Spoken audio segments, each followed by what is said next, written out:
year aku ketika tadi yaudah nih gue seriusin, itu aku rekrut 20 orang teman-teman langsung. Wow, Keren. Dan itu closing semua. Maksudnya ada pecah telur semua dan sebenarnya omset nutup buat naik AAD, tapi nggak dinaikin teman-teman. Karena pas itu kata si mama belum siap. Enggak, lu belum siap lah, udah ntar aja. Jadi tinggal gap year setahun gitu kan. Jadi kayak ya udah sebenarnya kesel juga sih, bilang lu ngajarin agent suruh naik AAD lah, gua nggak dinaikin gitu kan. Jadi kok ngasih iklan di sini. Jadi ya gitu ya, kalau leadernya nyokap sendiri. Jadi teman-teman justru enak karena leadernya bukan nyokap sendiri gitu kan. Jadi pasti hands on banget gitu kan. Jadi naik AAD akhirnya di 2021, terus jadi top AAD Region Jakarta 3 2021. Kasih 100% effort tapi zero expectation, dan itu kita nggak bakal kecewa teman-teman.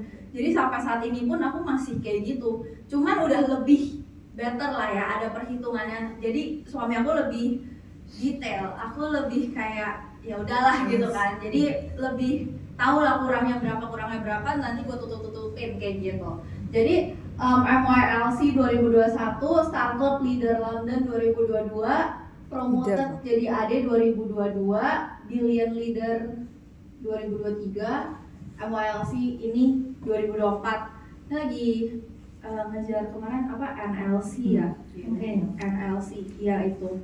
Ketika yang namanya bisnis, there is no constant, the only constant is up and down gitu kan. Dan fase kita dengan orang lain pun juga beda. Pas 2022 aku married, gak lama married, hamil. Apa yang mau dikejar? Udah emotionally breakdown banget itu, pusing banget kan. Soalnya kayak gak tau ya, waktu hamil kayak baper aja gitu kan. Jadi kayak PMS kali 3 gitu kan. Jadi kayak mau kerja, masih ada omset 600 juta doang gitu kan. Jadi kayak ya itu my personal phase lah ya, kayak fase personal aku. 2023 kemana? Nggak muluk-muluk, nggak ngejar startup, emang nggak ngejar. Karena kenapa? Growth itu datang dari kita sendiri, dan pada saat itu aku mau ngembangin tim. Jadi ketika mau ngembangin tim harus ada yang aku sacrifice pada saat itu, yaitu my personal production. Karena aku banyak terminasin orang 2022, 2023, ada yang pindah ke asuransi lain, ada yang ini itu, jadi nggak jalan teman-teman. Dan 2023 itu pure new orang semua yang akhirnya jalan sampai saat ini, mau ngejar startup dan lain-lain. Aku nggak ke kantor hari ini. Tadi agent aku bilang kayak, Bek, gue kayak besok nggak ke kantor deh, gue mau istirahat dulu, sakit dan lain-lain. Tiba-tiba tadi pagi kayak, Bek, lu OTW ke kantor jam berapa? Gue bilang bukannya lo nggak ke kantor ya. Terus udah gitu dia bilang, gue mau OTW nih. Oh udah ada sniper di sana, gue nggak ke sana. Nah jadi itu build-nya nggak instan teman-teman, tapi 2023 beneran 1 tahun itu untuk ngebangun tim. Dan yang tahu growing atau enggaknya tuh kita sendiri gitu kan. Itu dilihat bukan hanya oh nih startup, bisa aja startup tapi nggak punya tim produksi pribadi atau spouse, bener nggak ada tim yang jalan. Jadi ngapain camouflage? Ya udah gue nggak usah startup tapi tim gue jalan pelan-pelan, konsisten iniin 2023, dan itu kelihatan 2024 teman-teman. Jadi ini balik lagi ya, bisnis cycle up and down, seperti kayak kemarin COVID, kita lagi recession, di bawah tuh depression era. Tapi kan habis itu setiap penurunan selalu ada kenaikan. Masalahnya setiap kita lagi turun, tuh 2022 aku lagi turun banget. Setiap kita turun, apa yang kita lakukan? Apakah kita quit? Apakah kita review? Apakah kita malah mengevaluasi dan terus belajar dan malah menginovasikan hal yang baru? It depends pilihan kita mau seperti apa gitu kan. Ketika kita di bawah, justru kita harusnya ngerasa kayak apa yang gue bisa kejar supaya nanti gue bisa ke atas gitu kan. Banyak orang quit ketika di bawah dan ngelihat bisnis ini udah nggak jalan. Padahal apapun yang kesuksesan yang didapat dari sini ya itu adalah ketika kita bertahan teman-teman. Gue dengerin yang kemarin ada di final sprint, siapa ya, lupa juga namanya, dari Singapura, Sandrown. Iya kayaknya itu deh. Dia 6 tahun teman-teman baru kelihatan hasilnya kan.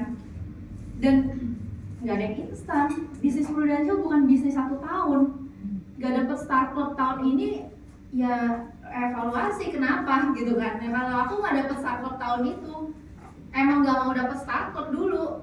dapat startup syukur, enggak ya udah gitu kan, karena mau ngembangin tim, posisinya di sana gitu kan. Jadi peluang itu ada ketika kondisi kita itu nggak sempurna teman-teman. Bukannya selama ini nggak ada, hanya saja mungkin tidak terlihat karena selama ini kita masih merasa nyaman. Pas itu aku dapat yang tadi semua itu, jujur nggak tahu dapetinnya gimana, karena nggak ada reporting gitu loh, cara kerjanya gimana juga nggak ada. Dan itu menjadi evaluasi buat aku. Jadi sekarang semua aku data pakai Excel. Ini kurang segini, ini orang begini. Oke, Q1 kejar apa, Q2 kejar apa, Q3 kejar apa, Q4 kejar apa. Sekarang lebih rapih teman-teman. Yang dulu aku nggak punya, cuman kerjain, oh dapat ya udah. Nggak tahu juga uang yang didapat berapa, yang penting ngeliat rekening ditransfer sama Prudential. Aku kayak gitu orangnya, kayak ya udahlah gitu loh. Jadi sekarang lebih rapi dan itu menjadi evaluasi aku. Dulu maintaining tim gimana? Nggak jelas, semrawut gitu kan. Ya iyalah, orang gak ada yang mau ikut gitu kan. Jadi ya jangan salahin tempatnya, tapi ya kitanya dulu nih gimana caranya. Dulu aku ketika sama tim, semua yang aku ngomongin Prudential. Padahal we're dealing with people itu bukan cuma kerjaan loh gitu kan. Dan itu adalah kesalahan aku yang dulu. Dan makanya sekarang caranya maintaining dan lain-lain pun beda gitu kan. Nah jadi ya ini yang ngomongin tadi, kenapa alasan ke Prudential. Jadi pas aku pernah nulis di Instagram sih, tulisannya sering banget denger, BK mah udah enak lah, ortunya udah sediain semuanya, nggak susah lah, mau apa-apa tinggal minta. Kalau terus aku bilang, kalau emang iya terus kenapa? Sesuatu yang gue nggak bisa pilih juga gitu kan. Background orang kan beda-beda, tapi bukan berarti orang yang punya privilege don't know how to hustle and have their own struggle, right? Semua orang pasti punya struggle-nya. Aku pada saat itu cuman gue pergi naik kereta nih di Gambir sampai Purwokerto, turun kereta kan, naik mobil ke hotel Purwokerto, besok naik mobil lagi 2 jam doang ke Majenang. 2 jam ke Majenang itu bentar teman-teman, dari sini ke Alsut aja bisa 2 jam gitu kan. Jadi aku ngeliat 2 jam buat balik, ya bentar lah, di Jakarta juga 4 jam di mobil gitu kan. Jadi menurut aku itu sangat simple. Dan ketika dijalanin jadinya beneran simple teman-teman. Itu yang terjadi juga. Ya turun, naik mobil ke gitulah, intinya sampai sana ketemu orang, bener gak? Dan akhirnya si nyokap gak enak, dia kayak nelfonin semua orang, bisa gak nemenin BK, gak ada yang bisa kan. Tiba-tiba mbak aku di rumah, nemenin BK, naik kereta. Ya udah aku traveling berdua sama mbak aku. Luar biasa ya, plus dulu buat KBK ya. Ini udah pada gak ada kak. Udah lenyap semua ya, paling sisa polis-polisnya doang. Jadi kayak per kategori, dibikin kategori, ini yang committed mau jalan, ini yang cuma buka polis doang, ini yang high end, ini yang ini gitu. Jadi per kategori dan cara maintainingnya tuh beda-beda. Nggak semua orang bisa diajak ke kantor. Dan nggak semua Pisahkan dulu ya kategori dari orang-orang ini. Bener, dan nggak semua orang mau diajak ngumpul rame-rame, nggak juga gitu loh. Jadi harus tahu siapa orang-orangnya itu dikategoriin gitu kan. Nah jadi belajarnya dari mana? Dari pengalaman tadi kak. Jadi belajarnya dari pengalaman tadi, gue kurang, dan juga banyak ngobrol sama leader-leader sebenarnya dari berbagai macam agency, sering nongkrong. Ntar sama Krisna dari MRT, ntar sama Clarissa dari FP1, ntar sama siapa, sering ngobrol, tukar pikiran, collab, lama-lama dapet flow-nya. Sering collab aku sama orang-orang gitu kan. Jadi kayak awal COVID gabut gimana nih ya, terus aku follow-followan sama Clarissa FP1 kan, kayak nongkrong yuk, padahal nggak pernah ketemu si Clarissa juga. Terus ngeliat di Instagram, kayak masih muda nih orang, gue ajak nongkrong ah, gue ajak agent gue ya, lu ajak agent lu aja, gue invite si Angel lo ya dari Inspiring pas tuh, gue invite ini ya dari si Kevin, dari siapa gitu kan, saya kenal, ngumpul di SCBD, Leburger pada bawa agent. Seru juga nih kayak gini gitu kan, ngasih lihat kayak community anak muda. Dan kita lakukan itu berapa kali, akhirnya nge-track banyak orang, ya kita bikin sendiri, akhirnya jadi nggak usah collab lagi. Oke, jadi awalnya seperti ini, kasih vlog ya teman-teman ya. Sekarang udah ngumpulin semua anak muda jadi satu, nggak usah cari sendiri sebenarnya. Jadi make sure ikut yang Next Gen Fest itu enak banget buat ngerekrut. Gak usah kita ngomong babi bu bebo, cemplungin ngelihat orangnya pasti nanya. Kan di insurance sekarang kenapa anak muda suka banget join the hype. Ini kayaknya seru nih, asik, gue pengen jadi part of it ya, kayak gitu. Jadi itu sangat seru untuk kayak gitu. Nah jadi awal mula nge-reviving tim ya kayak gitu. Dan juga nanti mungkin aku cerita itu 2022. Nah terus mulai ketemu pola itu, cuman kan nggak langsung jalan. 2023 dulu. Nah pas itu kakaknya mau masukin anaknya, tapi udah pernah operasi jantung waktu bayi gitu kan. Jadi mau masukin polis, disuruh ke dokter mana gitu di MC Alam Sutra. Nah temen aku bilang, "Bek, gue nggak bisa nemenin kakak gue, soalnya gue harus ke kantor, udah harus ke kantor kan pas WFH." Bilang ya udah gue yang nemenin, kan pas aku lagi hamil deh. Terus udah gitu aku temenin. Nah kakaknya dia bilang, "Iya kakak gue soalnya suka bingung gitu mau kemana-kemana, ya udah temenin." Ya udah aku temenin teman-teman. Terus pas aku temenin ngobrol sama si kakaknya diem banget, kayak diem banget lah orangnya gitu kan. "Kak, lu ngapain di rumah?" "Ya gini lah Beb, jaga anak." "Oh ya udah, sama gua aja." Cuman kayak gitu tuh, "Sama gua aja lumayan tau, lu dapet duit tambahan." Oh iya ya, orangnya juga yang nggak mikir punya gitu kan. Ya udah, coba aja Beb, daftarin jadi agent. Susah banget teman-teman diketemuin. Gak ketemu, udah itu 2021. Diajak Zoom, ntar dia tidur, ntar tidurin anaknya gitu. Iya, pas saat itu ngeliatnya kayak apaan sih nih orang, gak jelas banget gitu kan. Kesel sendiri kan. Tapi ternyata pas gue jadi, pas anak gue lahir, gue bisa relate ke itu semua. Jadi menurut gue it's just a time gitu loh. Yang itu fase kok, yang oh ya udah mungkin emang fase kayak gitu. Cuman kan kita maintaining aja sama orang gitu kan. Nah jadi pas aku sama dia kontak lagi, "Kak, polisnya ada updated information, gue bisa ketemu lo nggak di Starbucks apalah gitu kan dekat rumah dia." Ketemu pertama, terus ketemu kedua kalinya, polisnya kan ada 2 atau 3 kan pas itu. Ya udah terus ngobrol lagi, "Lo ngapain lagi sekarang?" "Masih sama lah Be, kayak kemarin." Jadi dia tuh divorce, anak 2, single mom. Terus udah gitu aku bilang, "Ya udah, lu kan udah punya lisensi di Prudential, terus tinggal jalanin doang. Udah gimana tapi?" Nah udah mulai gitu teman-teman. Nah tapi kan gak langsung jalan tuh, masih aku invite ke kantor juga nggak datang, nggak dibalas tuh, masih kayak gitu. Terus aku bilang, aku langsung lock di sana. "Gimana?" Kan tadi dia nanya gimana. "Lu ketemu sama gue deh seminggu sekali di sini ya." Dan apa yang diomongin teman-teman nggak ada yang diomongin. Cuman ngobrol. Karena kita butuh relationship tadi. Yang dia harus tahu bahwa aku di sini juga bisa jadi teman dia, aku bisa share value aku ke dia. Dan di sana caranya goal setting tuh dari kayak gitu doang sebenarnya. Ngobrol ketemu, nggak ada no discussion topik, ngobrol ketemu. Kecuali beda kalau dia emang udah jalani jadi agent, baru kita ketemu ada topik nih. Tapi kalau masih baru, jangan buru-buru mau ajarin produk. Iya, jangan buru-buru mau ajarin ABCDE. Apalagi sampai ngomongin biaya akuisisi dan cost of insurance gitu kan. Apaan tuh gitu kan. Tambah mabuk ya. Make it simple and easy at first gitu loh teman-teman. Jadi pada saat itu aku cuman kayak temen dia aja, kayak yang awalnya mau ngomong juga dia kayak masih ini kan, Belum terbuka ya. iya, tapi dateng. Ada kan ada something, benar gak bisa digali dari orang ini. Ya udah dia datang, ngobrol terus pas itu ada acara women empowerment di First Line, dia nggak datang kan, tuh manggil siapa ya, istrinya, mantan istri Ari Wibowo. Bagus banget acaranya kan. Terus udah gitu insight yang aku dapet, aku sharingin lagi ke dia. "Lu sih kemarin nggak datang, lu tau nggak kemarin orang ngomongin ini bagus banget loh Kak," gitu. Jadi bikin seru aja gitu kan. Nggak tahu itu nancap teman-teman ke dia. Dia ngomong ke bapaknya, "Kayak gue harus full time di Prudential." Bapaknya bilang, "Terus anakku siapa yang jaga?" Ya udah titip dulu gitu kan.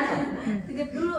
Dari sana curhat lagi, akhirnya di mobil. Gue bilang, "Lu sambut apa Kak?" Gue gituin kan malah. Jadi kita nggak yang terlalu menggebu-gebu, tapi iket komitmennya juga gitu kan.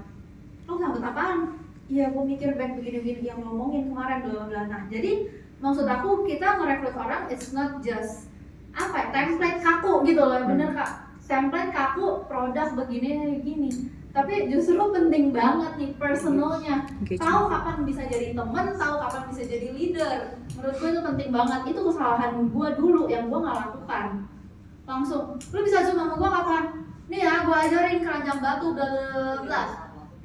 Terus mau ngapain? Dia nggak ngerti purpose dari Prudential tuh buat apa. Dan tugas kita sebagai leader harus kasih tahu purpose lu di Prudential buat apa.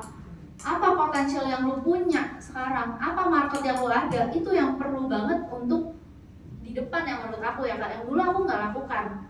Jadi semua tim aku gituin. Yang awal rekrut, lu kapan besok ketemu sama gue ya, yuk makan, atau lu di mana, seru aja gitu, nggak ada agenda sama sekali. Dan dari ngobrolan itu tiba-tiba klik sendiri karena aku udah dapet hot point dia tuh apa. Dan kita bisa saling sharing insight. Dia ngomong gini, juga menurut gue sih gini ya, kan lu udah dari Prudential, ini Prudential bisa jadi begini loh. Nah jadi itu gak akan ketemu dengan satu pertemuan menurut aku. Itu adalah bulan pertama teman-teman, 1 bulan kayak gitu. 1 bulan kayak gitu, minimal bulan kedua udah ada closingan. Bahkan gak usah nunggu bulan kedua, sebenarnya pas dia lagi kayak gitu tuh di bulan pertama dia udah bisa ada closingan loh. Yang teman aku tadi yang single mom gitu sempet gak ngerti produk, gak ngerti apa, closingin orang teman-teman. Ya gue yang modal juga sih pertama gitu kan, cuman Bek ada yang mau buka polis gimana? Nah gue juga kayak gimana ya, lisensinya juga belum dikerjain ini. Jadi gue yang kebut-kebutan juga. Ya udah tunggu dulu. Iya bener Kak, sampai udah putar otak tuh kan gitu. Yang penting closing gitu kan. Orangnya jauh lagi di luar kota. Karena apa? Sosial media. Sekarang ngajarin orang bikin konten, bikin yang lain-lain. Jadi seru teman-teman. Jadi kayak gitu sih Kak. Oke. Kita bisa leverage dengan orang lain, dikali momentum. Menurut aku momentum banget untuk bisa terjun ke dalam bisnis insurance. Mumpung masanya tuh lagi pas banget, dulu sebelum COVID dan sekarang sesudah COVID. Ngomong insurance ke orang beda loh teman-teman reaksinya. Bener gak? Dan ini adalah momentum yang pas dan ini akan menjadi otoritas. Kita bisa dapat otoritasnya gitu kan. Nah, dan juga ketika kita dapat otoritas ya kita butuh yang namanya tim. Makanya di setiap tim kita tuh tahu mau punya tim kayak gimana. Talent, namanya talent plus partner dan juga ekosistem. Kayak gini kan ini adalah ekosistem yang baik gitu kan. Dan Prudential juga udah providing ekosistem yang Gen Pro, Next Gen Fast dan lain-lain. Itu wadah banget buat anak-anak muda teman-teman, buat ngumpulin anak muda gitu kan. Dan ketika udah dapet ekosistemnya kita bisa jadi infinity. Nah jadi ya ini aku next aja. Nah menurut aku ini sih, ini penting banget. Pas aku baca buku Help I Work with People, dan di dalam buku ini dibilang the next best currency itu adalah relationship teman-teman. Jadi the most important currency itu adalah relationship, hubungan sama orang gitu kan. Itu adalah equity kayak saham teman-teman. Itu adalah aset gitu kan. Itu adalah aset, it's a valuable asset worth investing, building, and leverage dalam relationship kita sama orang. Itu kayak deposit dan withdrawal uang teman-teman. The more we give, the more we get. Tapi don't get me wrong, bukan berarti kita taking someone for granted. Tapi maksudnya kita ini hidup diciptakan untuk saling membantu sama satu sama lain. Tapi ada case-nya orang gak mau ngebantuin kita karena ya kita juga gak pernah baik juga sama dia, benar gak? Dan orang juga gak ngerti kita ini orangnya kayak gimana. Makanya ketika kita sama orang, just stay genuine gitu kan. Aku prospek orang, rekrut orang, genuine aja, bantuin orang, genuine gitu. Nasabah minta tolong ini itu, ya udah genuine, bantuin, gak ada ya udah bilang. Jadi kita genuine aja. Jadi it's like deposits and withdrawal. Invest in your most valuable asset, yaitu relationship, by intentionally and continually making deposits into other people. Itu namanya kayak kita saling menajamkan satu sama lain gitu kan. Dan itu namanya kita udah kasih value kita ke dia, dia juga kasih value dia ke kita gitu. Dan ketika kita butuh sesuatu, orang ini mau bantuin gitu kan. Jadi never taking people for granted menurut aku. Jangan kita datang pas ada maunya doang. Jangan kita kontak orang karena lo harus ikut training. Jangan kita tiba-tiba kontak dia juga pas kayak lu udah produksi berapa, tapi sisa hari-harinya nggak pernah ada relationship yang dibangun. Itu nggak bakal jalan teman-teman, karena dulu aku kayak gitu. Jangan tiba-tiba ngomong omset tuh berapa, gini-gini lu kurang segini. Aku pun sampai saat ini nggak pernah nanyain omset tim aku berapa dan kurangnya berapa gitu loh. Tapi aku lebih kayak, Kak, lu mau naik AAD kan. Iya, nih gue bantuin lu ya hitungan buat naik AAD. Jadi kita kesannya nggak yang nyecer dia buat bikin omset teman-teman gitu kan. Tapi kita yang bantuin dia untuk reach ke dalam goal dia nih mau kemana. Kenapa kalau harus nyampe AAD dia pun harus tahu. Dan itu tugas kita sebagai leader untuk kasih tahu kenapa lu harus sampai AAD. Dan itu nggak akan kebuka kalau kita nggak pernah punya relationship sama dia, bener nggak? Dan dia pun nggak nyaman buat ngomong sama kita. Jadi ujung-ujungnya kayak atasan bawahan dan itu nggak bisa jalan teman-teman di sini. Jadi kita nggak bisa bawa culture itu ke sini. Nah, don't be too quick to cut people out of your life. Ini penting banget sih menurut aku. Just because they are not serving your immediate purpose. They are people, therefore they have value. Jadi ini bagus banget ya dari buku Help I Work with People, teman-teman. Kadang bener banget kan, nih agent nggak produksi, nggak ngasih gue omset, nggak bla bla bla bla, gue jadi nggak dapat start club, nggak dapat ini itu, agent gue nggak ada yang jalan. Ya udahlah, gue nggak usah kontak dia lagi. Bener gak? Oke, teman-teman, ini tahu kan artinya ya? Jangan sampai nanti bingung gitu ya. Tahu. Maklum Kak. Jadi kita harus ini apa reminder juga ya. Kan ini di tengah saya tinggal. Jadi yang moto-moto itu harus kayak Oh iya, oke ya. Langsung di ya.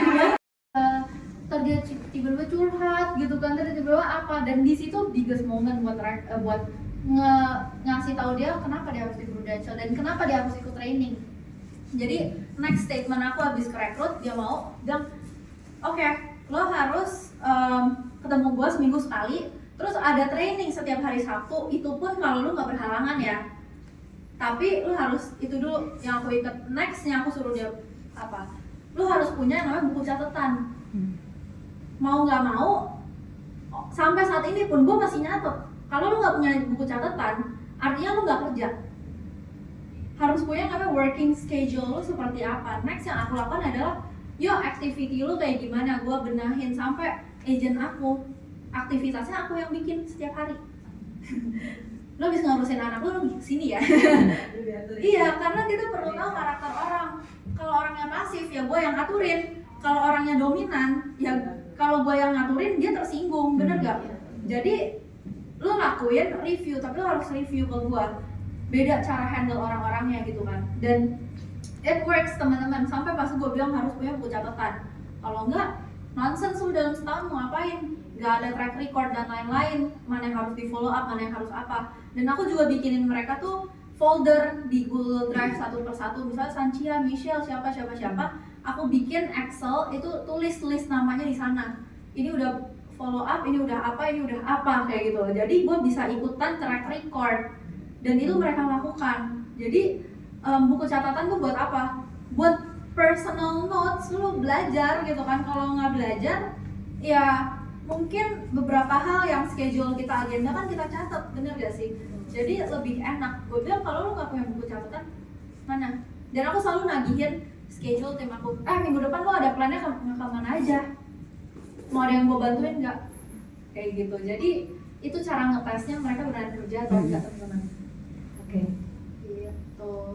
Di sini mau berkembang sampai berapa besar gitu kan? Kalau kita udah buru-buru ngecap diri kita kayak, ya gue gagal lah, gue gak dapet start club, ya salah gitu kan.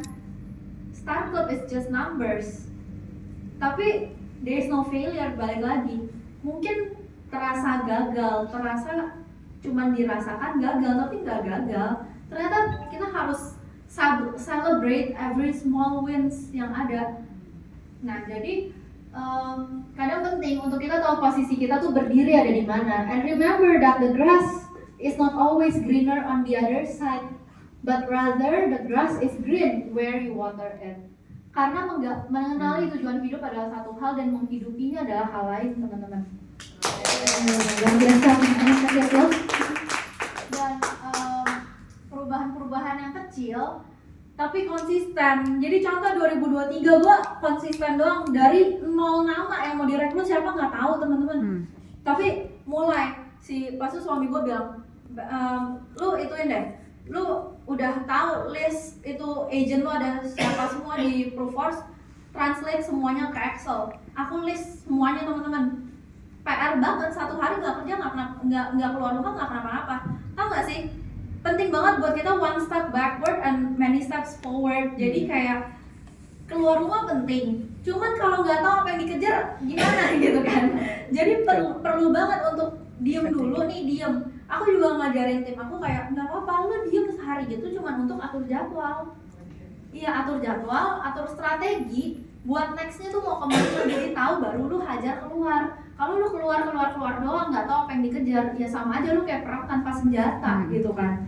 Jadi gue pun sampai sekarang kayak gitu. Kok lu tau gue 4 jam di kafe, gue cuman ngurusin list nama, gue bikin tabel lagi gitu kan. Gue bilang gue udah list ini existing ini, yang calon new-nya siapa itu baru bisa keluar teman-teman namanya. Tapi kalau kita cuma diem, siapa yang direkrut gak keluar. Terus udah gitu dari yang existing siapa yang bisa direactivate, itu udah kolom satu lagi yang direactivate. Jadi itu yang akan jadi agenda kerja kita ke depannya. Oke, next gue coba reactivate orang-orang ini deh, ini yang gue kontak. Dan itu yang jalan saat ini adalah yang aku reactivate dari pas itu, sama refilan yang baru kayak gitu. Ini 2023, artinya belum ada yang baru-baru lagi kan sekarang. Ini waktu itu kayak tukar kado lah ya di Black All Pick gitu, dikumpulin semua, ternyata ada banyak ya kayak gitu. Jadi biggest contribution ke First Line sekarang dari tim-tim aku, mereka ada rekrut yang baru lagi. Jadi kita ambil kayak mau rekrut anak Gen Z. Gen Z itu kan nggak semuanya orang kuliahan, ada yang udah kerja, ya ambil yang udah punya anak, ada yang keluarga. Gen Z yang masih kuliah ya ambil, itu bakal jadi market dan itu bakal ngegedein tim kita. Dia akan rekrut temen seumurannya juga. Yang ini rekrut teman seumurannya, ini teman seumurannya lagi. Jadi ini yang aku bangun 2023 teman-teman, dari 0 nama, dan itu berasal dari existing siapa aja, reactivate-nya gimana, siapa aja, siapa yang baru, siapa yang orang-orang khusus. Jadi nggak bisa dicampurin, itu juga dipegang siapa aja. Sampai saat ini masih aku refill nama-nama baru yang bisa aku rekrut, dan caranya gimana itu juga harus perlu dipikirin. Cara masuknya gimana ya orang ini, cara maintaining orang ini gimana ya, dan itu pun tahu karena ngobrol sama orangnya. Rasanya enak banget ya jadi lo. Kayak gue ada salah satu nasabah yang sakit itu yang lagi di rumah sakit, gue bilang kok enak banget ya jadi lu cuman ngerjain nyuntik muka orang, lu di income segini ya gini. Terus gitu capek Bek, ya capek sih, ngeliatnya juga capek sebenarnya. Cuman ya kita bilangnya enak ya jadi lo gitu kan. Kalau dia nggak enak, dia bakal ngomong teman-teman, nggak enak lu tau nggak bos gue bla bonus gue nggak turun dan lain-lain. Itu udah potensial direkrut. Jadi kan kita tahu kan. Nah terus udah gitu, emang gimana proses yang dilaluin sampai saat ini? Kita mau tahu lu gimana kok bisa sampai saat ini? Dia bakal cerita nanti. Nah emang lu pengennya kayak gimana? Kalau misalnya dia ngerasa gak enak, lu kesah dan lain-lain, emang lu maunya gimana? Jadi kita tahu, oh nih orang mau achieve apa, jadi kita bisa pakai bisnis Prudential untuk dia nyampe ke sana. Dan itu akan jadi stay relevant teman-teman sama apa yang dia bakal kejar di Prudential. Nah, dan rencana lu buat sampai ke sana itu mau ngapain saat ini? Oke. Udah kelar kok Kak. Abis itu work plan-nya kayak gimana? Kita tahu nih orang udah ada rencana atau belum? Kalau belum, gua kasih bisnis Prudential jadi rencana buat lo nyampe ke sana. Tapi ini kan sebelum kita ngomong Prudential. Nah kebetulan mungkin gue bisa bantu. Gue kan sekarang di insurance, marketnya gede, gue mau ekspansi market gue ke lu. Tahu nggak profit sharingnya sekian loh. Market lu kan gede nih, banyak di ya lihat market dia apa gitu kan. Gue rekrut temen gue yang tadi gue bikin CV yang di Surabaya itu gue rekrut, gue cuma ngomong gini, emang data namanya Amel juga Kak. Memang market database itu kan banyak, ngapain dianggurin? Lu puterin lagi lah, gue mau expand market syariah gue ke lu. Kan bisa tuh, gue gak bisa masuk ke syariah, gak gue butuh lu. Marketnya gede banget, lu tau profit sharingnya sekian. Rekrut teman-teman. Bahasanya diubah, ngomong bisnis yang keluar bisnis teman-teman. Nah, gak mudah sih, tapi simple. Emang gak ada modal. Tapi at the end of the day, ketika namanya bisnis ya kalau punya tim dan lain-lain kan jadi modal juga gitu kan. Sama nggak ada modal tapi ada operasional. transport, pulsa, lain-lain gitu kan. Standar. Nah jadi ya udah kayak gitu teman-teman, campur tangan Tuhan teman-teman. Jadi ini adalah the key of achieving tuh ini rumusnya. Pertama kita harus percaya sama apa yang kita lakukan. Kedua kita tahu action kesananya tuh gimana. Gak cuman percaya doang tapi gak dikerjain, bener gak? Harus ada action. Ketiga R bar G, responsibility. Kita harus punya namanya responsibility teman-teman. Ini emang tanggung jawab gua. Artinya mau sesusah apapun itu, ini tanggung jawab harus gua beresin sampai selesai. Dari dulu nyokap gua kayak selalu ngajarin gua sih kayak lu harus selesaiin apa yang lu udah mulai. Itu kuliah teman-teman, tengah jalan gua udah pengen check out aja rasanya. Gua udah bilang, aduh gua bisa gagal, ini gua bakal ngulang. Tau nggak? Nyokap bokap gua cuma bilang, ya udah ulang lagi, apa salahnya? Ya gue yang gak enak sih, bener gak sih, gak ada teman, terus jadi kayak ketinggalan sendiri. Mau gak mau gak jadi gagal teman-teman. Itu yang dilakukan terus, tau gak, gue belajar dari orang gila. Dari pagi ke siang, ke malam, ke subuh lagi. Besoknya main, belajar lagi kayak gitu. Karena pas itu emang hampir gak lulus gitu kan. Cuman jadinya gak lulus, mentok-mentok dapet 50 pas tuh. Dapet kebijakan lulus jadinya kan. Jadi ketika kita mau beresin apa yang udah kita lakukan teman-teman, itu bakal beres. Kayak contoh, submission case di Prudential emang selalu smooth? Kan enggak, bener gak? Cuman kalau kita lakuin terus, beresin sampai selesai, itu jalan keluar pasti selalu ada teman-teman. Case closingan kita atau orang yang direkrut, gue yakin itu pasti udah seizin Tuhan untuk terjadi gitu. Jadi ya mau gimana pun harus libatin Tuhan juga, kalau enggak kita bisa gila kerjanya gitu kan.